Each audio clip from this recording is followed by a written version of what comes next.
大家好，我哋係一 J 再 J，我係一 J。我係二 J。喂，今日我哋 J 咩好？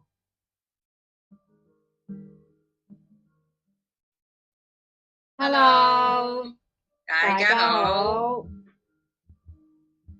咦，二 J，我哋又到第二集咯噃。今日講咩好啊？我喺網度睇到有個測驗啦，講類似情緒勒索咁樣嘅嘢喎，我哋玩唔玩下佢？玩，我最中意玩心理測驗嘅。喂，我諗咧應該好多人其實都知道乜嘢叫情緒勒索，但係其實如果你問我咧，我要去解釋，我都唔係幾知點樣講到嗰樣嘢出嚟啊！你會係點樣去形容？如果你俾我係，好似個意思上一聽情緒勒索就知咩事，但係你話攞一個句子去形容，真係都幾鬼難啊！嗬。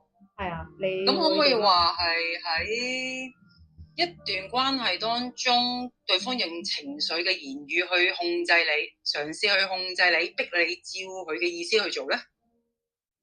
意思上係咁嘅，係咪啊？即係大概咯，係啊，不如算啦，我哋玩啊，嗬。開波啦。我哋開波。嘅咁呢個測驗就係有 total 有10條嘅，，OK。咁我講啊，你玩啦。有幾多個問？即係10條，咁有得揀嘅。有 A、B、C 3個答案嘅，咁我負責講，你負責玩啦。跟住好啊，大到家一齊最玩啦。尾，跟住計下分，睇下係個結果係點啦。好啊，咁大家都拎張紙筆出嚟寫低佢啦噃。好，開波。第一條，OK。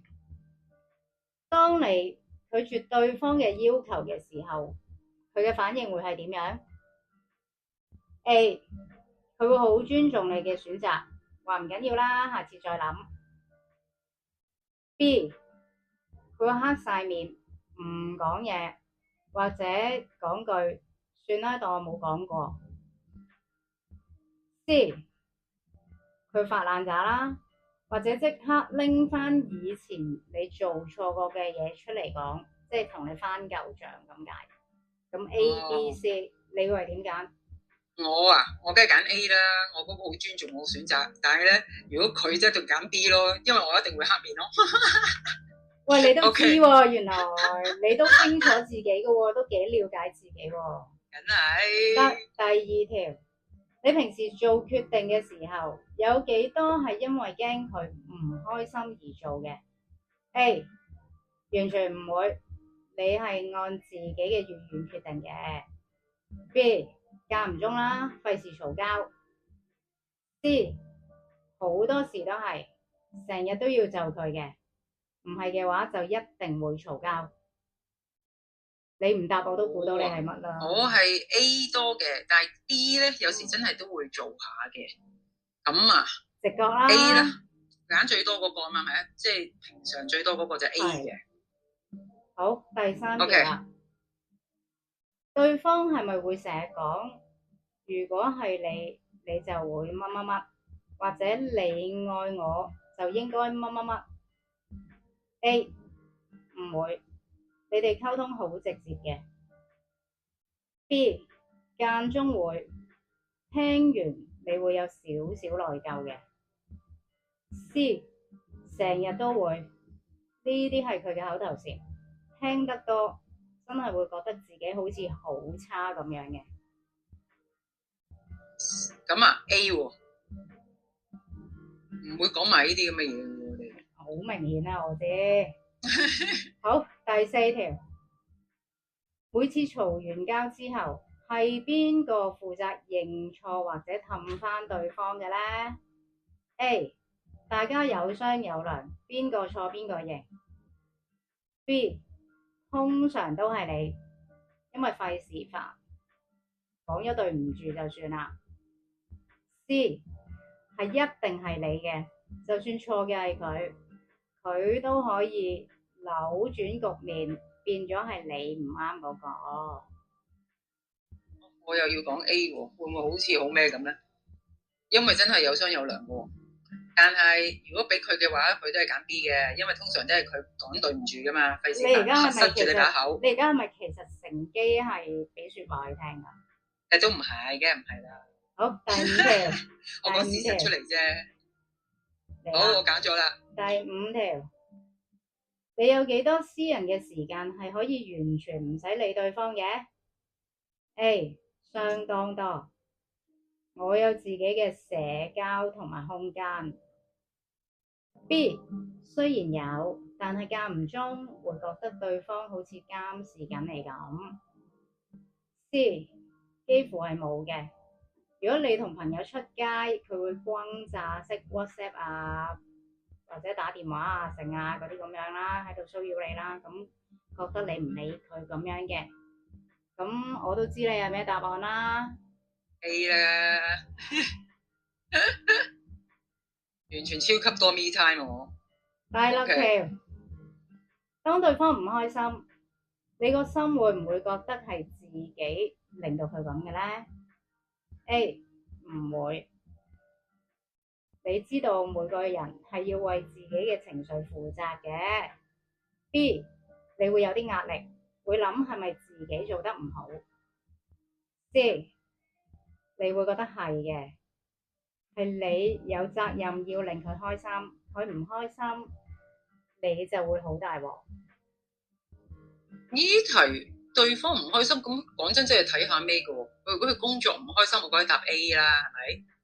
咁但係如果係因為我發脾氣，或者我做咗啲嘢令佢唔開心，咁我都會有時會覺得啊，會唔會我做得唔夠好，自己又所以呢啲衰咗咧？呢啲咁嘅測驗都係憑直覺啦。你係啦，憑直覺咁咪你 A 自己覺咯。得呢一個係應該係屬於邊一樣嘅佢唔開心嚟去諗咯，即係佢大概見到佢唔開心嘅時候，係咪？係啦。咁我 A 啦，我唔會覺得去到佢咁嘅。OK，第七條，你有冇試過因為怕麻煩而隱瞞對方一啲事咧？A 冇，你哋好坦白嘅。B 間唔中報細數或者輕描淡寫咁講咯，喂你笑咯，唔該。C 經常會嘅，你好多嘢都唔敢同佢講，驚佢發脾氣。哦，咁我梗係 B 啦，見我笑係咪？第八條，對方係咪好中意拎自己嘅身體狀況或者情緒問題嚟要挾你咧？A 唔會，佢好自律嘅。B 有時會講，如果你咁樣做，我會好辛苦嘅，而係令你心軟。C 係，佢一唔中意咧，就會話自己情緒崩潰啊、病發啊、又想死啊咁樣呢啲説話嚟逼你就範嘅。我 A 啊，呢啲如果咁樣，我即刻飛咗佢啊！係啦。第九，第九，你同佢相處覺得最重要嘅感覺係啲咩咧？A 安心、開心、舒服。B 有時好攰，好似玩緊心理遊戲咁樣。C 好大壓力嘅，好似對住個計時炸彈咁樣，隨時會爆。A 其實我覺得佢呢條問題呢一條都怪怪地啊。係啊，唔係，但係 OK 嘅。有啲人有啲真係會有時好攰，有時好好嘅。我都有啲 friend 係咁嘅。好，最後一條啦。你覺得自己喺呢段關係入面有冇話事權啊？A 有，我哋係平等嘅。B 睇情況啦，有啲位你可以做主導，有啲就唔得。C 係完全冇嘅，係一定要跟佢嗰套嘅。咁我梗係 A 啦。係啦，好明顯啦。好啦，計分啦。個測驗就玩完啦。個計分方法就係以上10條裡面，所有你揀 A 嘅都係0分。如果揀 B 嘅就有1分，揀 C 嘅就有2分。OK， 即係加佢係咪？冇錯，咁就將OK 10條裡面加晒，你總數係究竟有幾多分呢？ OK， 加晒。你係打算我講完之後你先講自己幾多分？唔使，我可以講咗我1分。1分，我全部都係1分，一個 B， 一個 B。OK，好。咁我哋睇下唔同分數個解釋係點啦。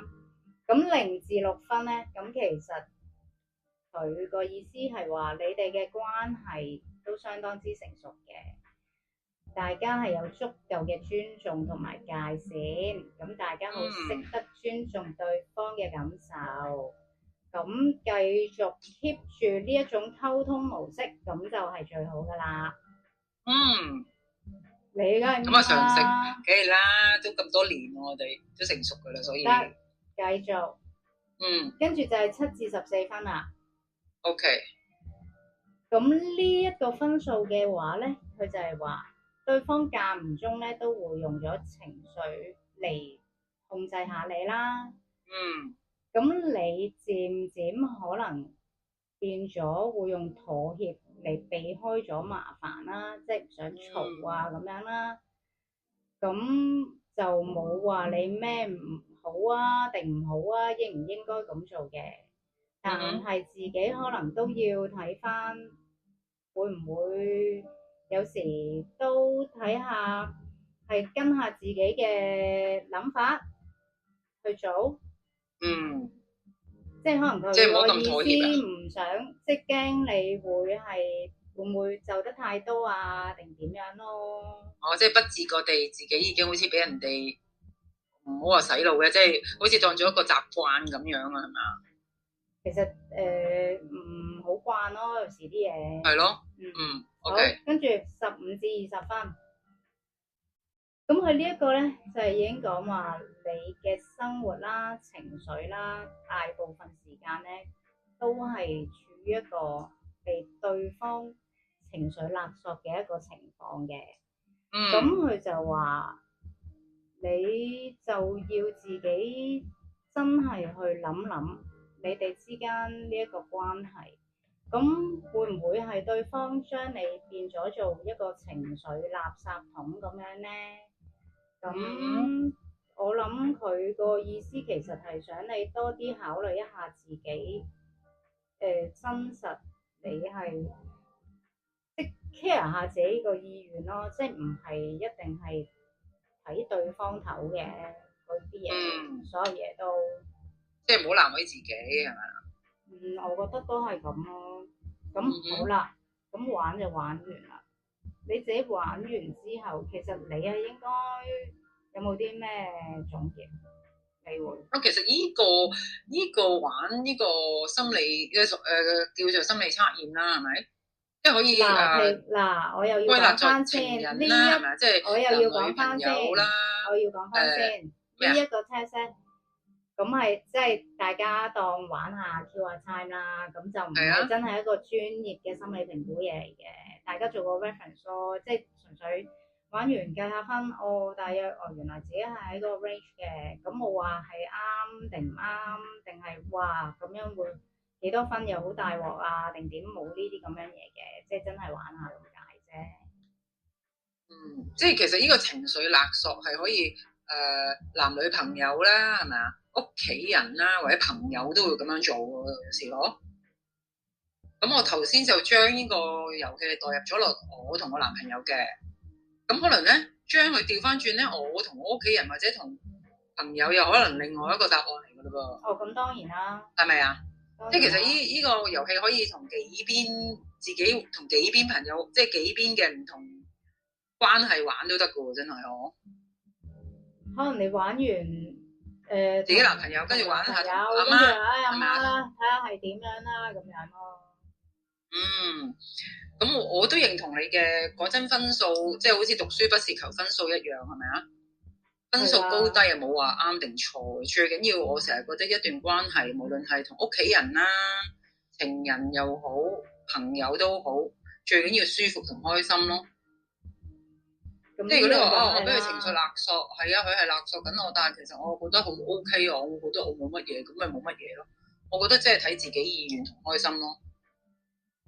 係咁，即係如果係，但係我諗大家都知㗎啦，即係如果真係本身相處落真係好唔開心，真係覺得有問題嘅，其實自己都唔會係唔知㗎嘛，即係都唔會係話盲目去令自己去會整整下會冇咗自己咯，真係會有機會。係啊，所以我覺得呢個心理測驗都可以叫做俾自己，咦睇一睇喎，好似一個 review 啊，或者一個反省，睇一睇，咦其實我係咪真係，咦可能我真係俾人勒索緊喎，係咪啊？或者咦 OK 喎，原來我哋咦同屋企人關係又 OK，所有都 OK，都好舒服喎，咁樣咯，俾自己睇一睇咯，係嘅，咁同埋唔同人有唔同睇法嘅，咁係咯，最緊要自己舒服咯，相處得。咁真係可能，如果真係有啲咩問題，覺得啊唔係大家相處之間覺得有啲嘢啊，其實會唔會咁樣好啲啊？或者其實我係好贊成，真係大家坦白、開心見誠攞出嚟傾嘅，即係唔好真係我又估你咁，你又估我咁，大家咁樣諗下，就反而可能係會越嚟越。真係本身可能好小事，都可能會整下累積，都會到爆嘅時候，都會變咗好大鑊，就反而仲更加會個情緒勒索係更加勁到嗰陣時。係，但係有時候點解對方會俾人情緒勒索咧？有時就係、你頭先有一題就係費事同佢嘈咯。唉，由佢啦，佢一唔順佢意就鬧，就會癲啊咁樣咧，所以都費事出聲啦。咁你不久而久之就 keep 住俾人哋，其實慢慢地習慣咗俾人情緒勒索咯，就係唔想鬧交咯。所以就係話呢個可能玩完呢個 test，可能就係咁樣 remind 翻下自己啊，其實我真係喎，即係可能。由始至終都一路我都係習慣咗係咁樣喎，咁咪自己 review 下咯，睇下會唔會係改變下定點樣？即係總之我覺得最緊要開心同舒服嘅。冇錯冇錯。啊，不過最後我都想介紹本書俾大家睇下。嗰本書係叫做《被討厭的勇氣》。係。咁講咩？我就唔喺呢度講啦，因為我哋今日唔係話咩書本分享咁樣啦。不過我覺得睇完呢本書咧，可能對大家咧都會有啲啟發嘅。咁啊，有興趣嘅試下去買嚟睇下咯。咁我講多次本書啦，《被討厭的勇氣》係咪簡單易明㗎？簡單易明，睇完你會好有共鳴。OK。咦，幾押韻喎！突然之間，係啦，簡單易明，睇完你好有共鳴。OK，咁我覺得好值得睇下嘅呢本書，即係對無論咩人都 OK 嘅，我覺得即係都係一個睇一睇自己嘅一本書嚟嘅。唔係睇多啲書都好嘅。係啊，有啲書嘅睇多啲書都好嘅。咁好啦，我哋今日就咁樣玩完呢個遊戲啦。下次再聽我哋講咩啦。會唔會？下一集我哋要唔要再嚟個